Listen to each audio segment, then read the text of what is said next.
Hello, everyone. My name is Dr. Joel Rosen. I am the Adrenal Fatigue Recovery Ninja, and I want to welcome you back to another edition of your Adrenal Fix. Today, I want to talk to you about anxiety and overwhelm, something I know really, really well. Doing these even gave me a little anxiety, and I didn't realize that until maybe about 15, 16 years of age, when I would go to a track meet and be on the bus, and I couldn't get off the bus. I was paranoid and terrified, and I just remember how overwhelming that was, and I didn't even know what that was until many years later when I was helping other people, and I realized what that is. That's anxiety. That's what it is. And sometimes it gets to the point where I've never gotten this bad, where you actually have panic attacks, and that prevents you from going out and doing things socially, going on a plane, going over a bridge, going out in public, going to a beach, going to somewhere where you don't have your life preserver or your safety zone. And anything that takes away that safety zone brings about that anxiety. And there's a lot of things that go into it.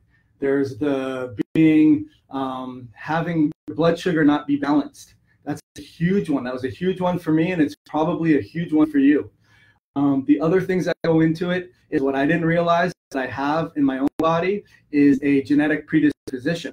And that comes down to how well do you detoxify your body. People always ask me, why do I need to do genetic testing? And I study the stuff like I'm a super nerd, so that I can have people who come to me that don't know more than me. And a lot of you guys know a lot of stuff. And so I have to make sure that I know just as much, if not more than you. And that's what I'm doing. So what it comes down to is, you just lost my whole train of thought here. So what it comes down to is really understanding all the things that go into the anxiety. There is, like we just mentioned, there is a blood sugar problem. There's also a genetic problem, and the genetic problem, people ask me, that's where we were asking me, why should I do genetic testing? What does it mean? And all you find out about is your ancestry site. And I tell them, no, that's not true. There's a whole other aspect to it where I feel like I should have a commercial. And after the commercial for, hey, find out about your family and where you're from, then you have a guy like me come on and say, okay, and there's a whole other aspect to this genetic testing thing that you have no idea you really need the information for. Like, hey, do you get anxious? Do you can't get off the bus in the time for a track and field event?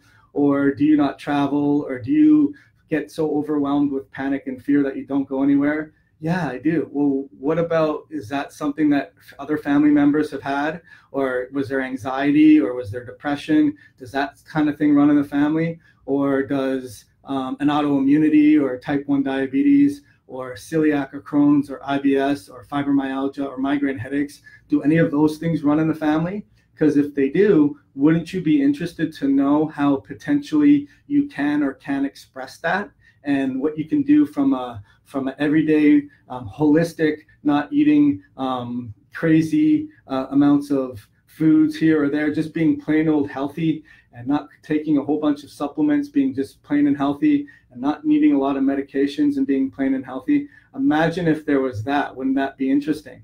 And there is that. And that comes down to the same things that will turn on your genetic expression.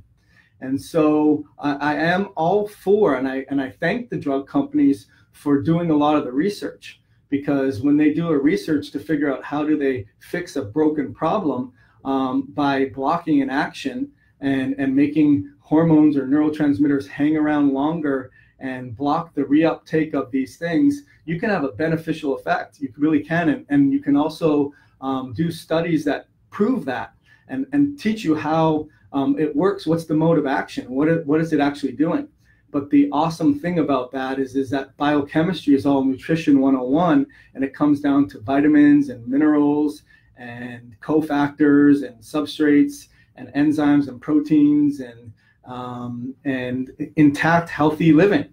It requires that to be there first. And that's what we're going to talk about. We want to talk about when you have a breakdown in your communication. So that's the fatal flaw, why going to pharmaceutical routes, or going through lots of even supplement routes, or going and having thousands of different test routes.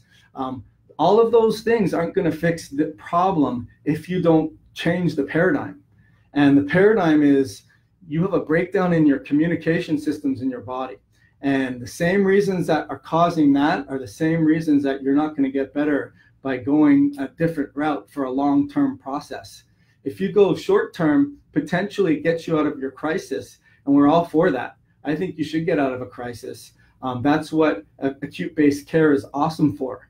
But your chronic condition, your condition that has ultimately led to, probably from a blood sugar breakdown to a genetic predisposition to pathogenic sources and chemicals and toxins to low-grade inflammation happening in your body, at the end of the day, you're going to need to reestablish the communication in your body. And so anyways, I hope this makes a lot of sense to you and you guys are getting a lot out of it. So the fatal flaw in not overcoming anxiety and overwhelm is your paradigm shift is completely wrong. And you have to have a paradigm shift to understand what's going on. And that is that each one of your tissues and cells and systems, they work in an orchestrated way. They work in a way where they need to communicate to each other, and they run as organized units, no matter how small that unit is. If you have an army that protects borders of countries, you have an immune system that protects the body from foreign invaders. And I was just doing an interview talking about the benefits of hydrogen water, and you can get another link to that. I'll post that in here. It's an awesome interview. And what Dr. Paul was talking about was that when you take an antibiotic, you can disrupt your immune system up to 80%. Imagine if your borders were disrupted 80% by just your army. You had 80% less of your army. How vulnerable do you think this country would be? How vulnerable do you think your body would be if it lost 80% when it loses 80%? It's pretty stinking vulnerable. So what happens is your biome is disrupted. You have overgrowth of other things. You can't stabilize your glucose. Your cells are breaking down. How well are these functional units working together? They're not. They're not working together. They're not communicating to each other. So you can do a lot of great stuff, but if you don't get to the communication reestablishment, then you're going to have huge problems and you're never going to fix the problem. So let's give you an example of communication breaking down. Let's say we have all this inflammation and there's all of the free radical damage that's happening. Then what happens is your mitochondria have to work really hard to balance that equation. And so what they do is they start to utilize antioxidants to do that, and they slow down the utilization of electrons. And I know it's getting really technical, but the bottom line is, if you want to go right to what actually happens, is the cell's not breathing properly. At the end of the day, you don't need to explain all the crazy biochemistry 101. The cell's not breathing properly. If the cell's not breathing properly, then you have an increase of your free radicals. And that free radical is going to cause a lot of damage, and it's going to create a lot of inflammation in your body. It's like taking a blowtorch and bringing it to your screen. How well do you think that screen would work? It wouldn't work very well. So the same thing happens in your body.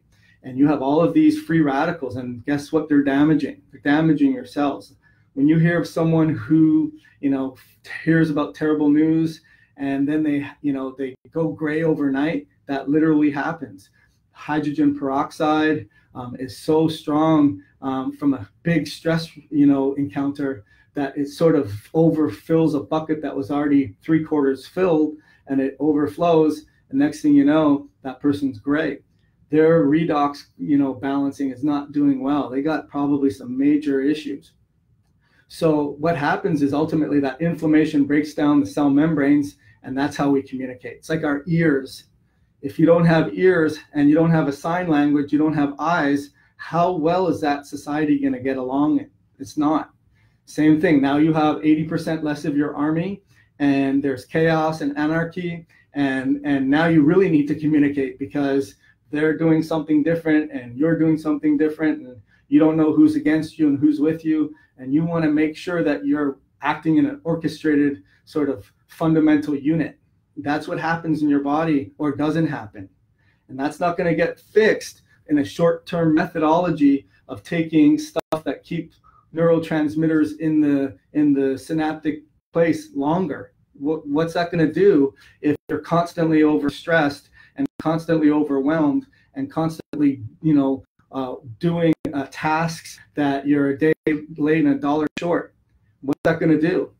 How are you going to fix that by not fixing the actual what's going on in your life? How is medication going to fix that? Or isn't how supplements going to fix that? It's not. You got to kind of do a paradigm shift. And so if your ears are cut off and you can't communicate, what's going on with the communication at the cellular level? Who's telling what? Is your cells telling your body to fight stronger, fight less, fight more? And it's kind of like a cell danger response that's in chaos, because after all, there's not a lot of oxygen there. It's not breathing very well, and there's a lot of free radical damage, and it's breaking tissues up, and no one's communicating. And the great thing about this is you can fix it. And blood sugar is a big part of it. I mean, I could talk for hours and tell you all the things that are part of it, but we're trying to just give you an overview. But the overview is you need a paradigm shift, because your cells need to communicate at the functional level for every single level, systems down onto cells. And if you're not, then your cells aren't breathing properly, and you're never going to fix the problem short term if you don't approach it this way. They're coming to microbiome disruption, chemical toxic exposures, pesticides and sprays. How well is your sulfation and your sulfur production in your gut health? How well are you converting hormones and into inactive hormones and removing them in phase 1 and phase 2 and phase 3 liver detoxification? How well are you doing on that? Because if you're not even thinking about that, and let's say you took 3 Advils and it wipes out all all of your sulfur in your body and does some major liver punching, how well are these things going to work? They're not. So there's a lot that goes into it, and I just hope that you guys get a lot of value, because I'm trying to sort of point it out to you in the way that it works. So there's all that stuff, and blood sugar imbalances, neurotransmitter formation. What happens if you're not absorbing your nutrients and you have a crappy diet? And we all, I don't, but we all sort of eat on the go, and maybe we go to places that we think are healthy, and people have other views of what's healthy and what's not healthy. But the food quality and the processed nature of these things don't allow us, and even some of the minerals in the foods that are not heavily farmed properly and are sprayed with a lot of things, you could go crazy thinking about it, but are you lowering your stress footprint as much as you possibly can? And it's not good enough to put your head in the sand and be sort of like an ostrich and ignore the fact that's happening. So that's really what I wanted to talk to you guys about tonight. Hopefully it gives you a little bit of food for thought, excuse the pun, and healthy food for thought. And there's a lot that can be done about it. And there's a lot that can be done about it. So let me see if I can answer some questions. Can I? I'm going to go back to the top here if I can. Hey guys, Kelly, can I heal my adrenals without using hydrocortisone? That is, I believe you can, but there's a lot that goes into that. Kaleni, it's a cool name. Kaleni, there's a lot that goes into that, and one of the things that goes into that is, do you have an autoimmunity? Is your immune system really, like someone who has type 1 diabetes? They have to take, hormones to help get their body to work. because they're damaged cells. So that depends on how much damage there is to them. That depends, but it all comes down to getting to the root cause and doing, small things and minimizing your stress footprint and doing the obvious healthy things that are boring, that, take work and take discipline and take persistency and takes knowledge and takes a wanting. Because if you don't, have something that you're aiming for, like, why do you want to feel better to heal your adrenals? Well, obviously I don't like it when I have no energy. Yeah, okay, but what else are you doing it for? Like, are you missing out on a trip that you've always wanted to go to? Are you feeling guilty because you're not giving a good example for your kids, and you feel like you're not showing up as a spouse, or you feel like you have something to prove to show people that you're not crazy, and that you really do have something that no one can figure out, and that you really do want to get on your bike because that'd be super cool to ride up through the mountains again, because I used to do that when I was a kid. I mean, have you visualized that, and have you thought about that? And I'm not necessarily telling you, Kalani, but that kind of makes some of your questions a little bit more palatable in terms of, okay, am I okay with the truth? Because the truth does mean I have to make some major life changes, and I have to get knowledge, and I also have to make the investments, and I also have to do what I need to do, because that burning desire to prove my mother-in-law wrong, that's a good motivation tool, and stuff like that. Yeah. So anyways, I hope I answered your question. You have to know more. Hey Jenny, I hope you're doing well. And Colleen, truth. Jess, Kalani, hydrocortisone made me worse. Malabsorption seems to be happening to the majority of people. Huge problem. Yeah, and I'll tell you what too, Colleen. One of the guys I used to listen to, his name was Dr. Marshall, and he would say that all infections are secondary to nutritional deficiencies. And I have to agree with him 100%. If your body is strong and it's getting good nutrients, and the problem is you may be thinking you're getting good nutrients, but there's lots of chemicals in there, and that really messes up that biome. It really does. And that biome, I was just listening to a lecture today, is more metabolically functional and more dynamic than the liver. And think about the liver, how dynamic that is. The gut is more than that. And, we need to, there's a whole genome of the gut, and there's a whole, if you have this culture and that culture and that culture, do all three of them work nicely together, or do they not? There's so many moving parts in that, but the moving part is that it's not healthy.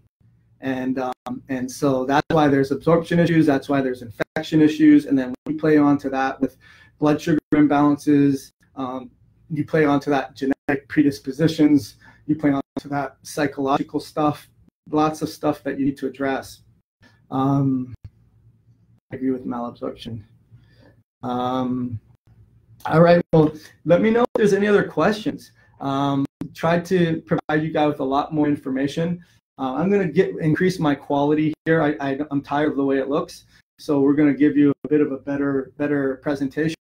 But if you want us to troubleshoot with you, and you're really suffering with a major problem, and no one's really putting all the puzzle pieces together, and a lot of the things that make sense, that you resonate with, then definitely, we put a link to a breakthrough call where we try to get to the truth of what's not working, what needs to be happening, and what you're not doing, and ultimately, what is it that you're looking for to get out of this? Because if you're not motivated more by that, then you're suffering, and you don't believe it could happen to you, then don't sign up, because we're looking for those that know that they have a life that they're on the sidelines for, that they need to get back into the game, and they know that they're close yet so far, and they're not crazy, and that's what, I'll put a link to that underneath here. So if there's other questions, let me see here.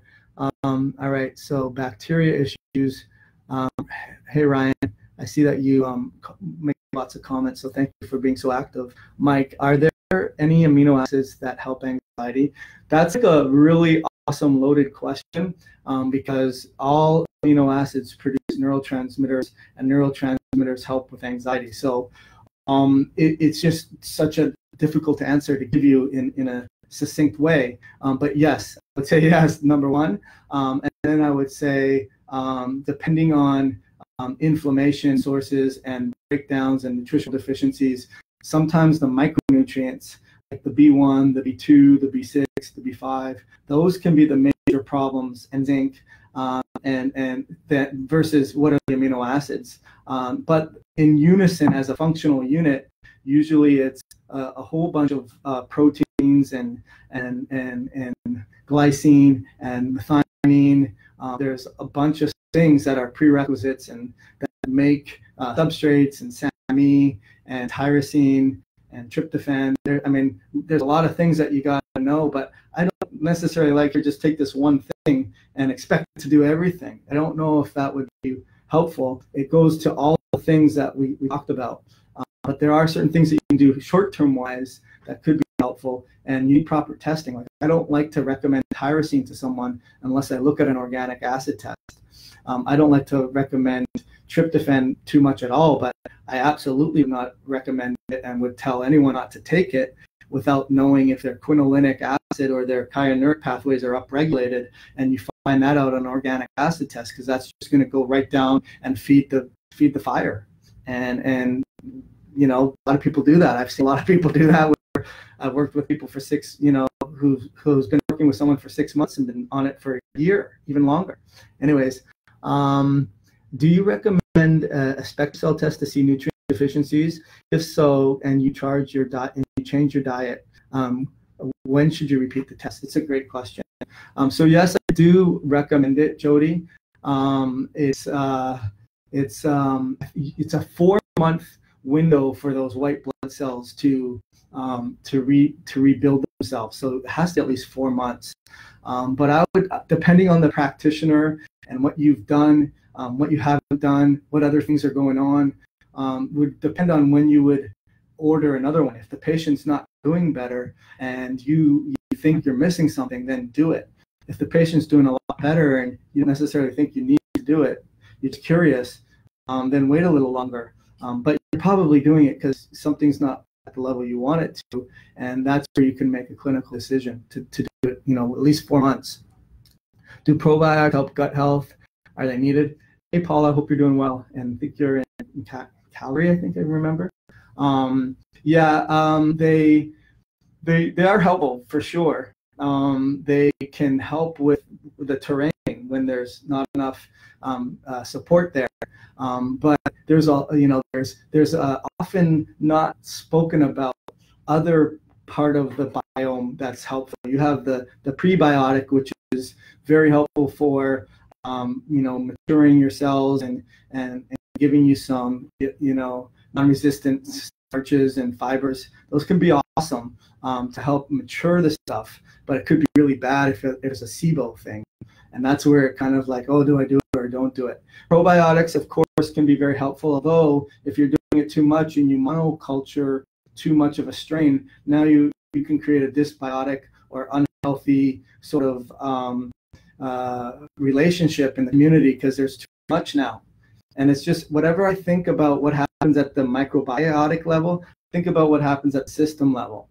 And so the second thing is the probiotic, but then there's postbiotics, and postbiotics are really awesome things. They're shown to actually be cell signalers, so it helps with that communication, helps it helps with repairing tight junctions.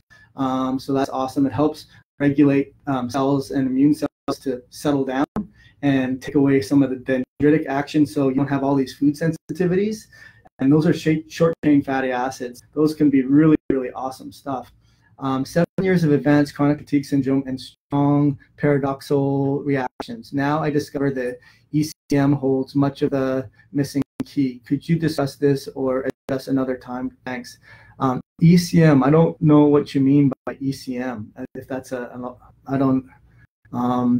But as far as paradoxal reactions, I almost don't like that term, Rob, just because if I have a reaction that's paradoxal, it just means to me that I didn't figure it out. I mean, that's how I feel. Like, it's paradoxical because my mechanism of description wasn't the right explanation, and I have to be open for other explanations or a combination of explanations. So, but paradox, to me means that that it happened when it shouldn't have, and it happens when it should have. I just didn't figure it out. So if that's paradox, it could be another definition, right, for paradox. He's on fire again. Listen to this man. He's a mentor to many of us docs out there. I hope I am, Dr. Stephen. I hope you're well. That's great. I just, you get passionate about helping people, and that's really what my goal is to, I hear a lot of people how bad they're suffering, and it's heartbreaking to hear, because it's really messing them up. And I've talked to a lot of them, and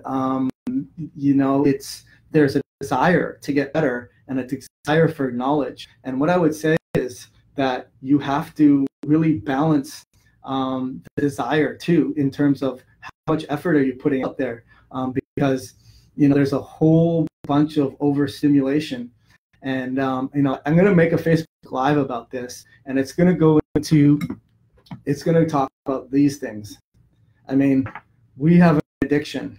We do. Let's admit it. We have an addiction. Some people have more addiction than other people, but we have an addiction. And if you don't believe that, I'm going to prove it to you. And it's a physiological develop, withdrawal symptoms, mess up your neurotransmitters, and really mess you up. And I think that you have to step away from it, and you have to get back in touch with the earth. And I know it sounds really weird, because my daughter looks at me like I got 5 heads, and she can't believe I'm even mentioning this stuff. But it's messing our children up. It's messing our youth up. It's messing us up. And it's going to be one of those things where we knew about cigarette smoke when it was right at the very beginning of cigarette smoking. This is 10 times worse, in my opinion. And, I'm all for knowledge. I'm all for communication. I'm all for technology. But there needs to be a delineation of on and off. I mean, we all agree on, look at all the hearts I'm getting on that. And you know what? You guys are guilty for it, because you're on here. And you guys are trying to figure it out, but you guys got to know the balance, and I'm on here, and this is how we identify and communicate. Look at all those hearts. Holy mackerel. That's Sarah. Hi, Sarah. Hope you're doing well. But yeah, we gotta fix this problem. It's a huge problem. I'm going to talk to you about it. And I got to tell you that I did another webinar, and I'm going to be posting. I hope you guys watched it with the brain tap. That stuff is awesome. Like, I do that. I hate to admit it. I do it 3 times a day. I do. And I don't hate it to admit it, but it's really great stuff. It turns your sympathetic, because really that's what it's doing. It's just driving your sympathetic overdrive. And you're just geared up, and you can't let go. And we started with anxiety and overwhelm, and the breakdown in communication. This cell phone stuff and technology and constant stimulation is breaking down your communication at an alarming rate. So how did I get onto that? Are prebiotics helpful? We answered, prebiotics could be helpful, Georgette, if you don't have SIBO. And so, yeah, he's right, sure, about the mobiles, for sure. I am. You must be from Europe, Ryan, because we call it mobiles. We don't call it mobiles. We call it cell phones. But I like mobiles better. Jody Hart, any recommendations for EMF protection? There are. I'm taking a course in that right now, and I have the Gauss meter to measure the frequencies. That's how impactful I think these things are. They have lots of remediation stuff. I have one in the back of my phone, and I can post a link to that here if you want. In Faraday cage, I haven't gotten to that extreme yet, but I think that putting your one of the suggestions that the Nicholas Pernod, I think is his last name, suggested is putting your cell phone or your wireless router on a Christmas timer and having that go off at night. I know it's kind of weird. Like all this stuff, even for me, sounds weird to talk about this stuff. But again, it comes down to your heaven and your hell. Like how bad are you suffering and how much better do you want to feel? And you know, this is where you're going to fix the problem. This is where you're going to fix the problem. Thank you so much, Sarah. When I have a down day and you tell me that I'm amazing, I don't forget it. So I appreciate that. But anyways, that's what it takes to get yourself better. And I hope you got a lot of value out of tonight's call. And I'll start doing this every Tuesday. And have a great week. Till then, take care. Oh yeah, I'll just sign off with my name is Dr. Joel Rosen. I am the Adrenal Fatigue Recovery Ninja, and I look forward to ending your adrenal fatigue nightmare. Have a good night.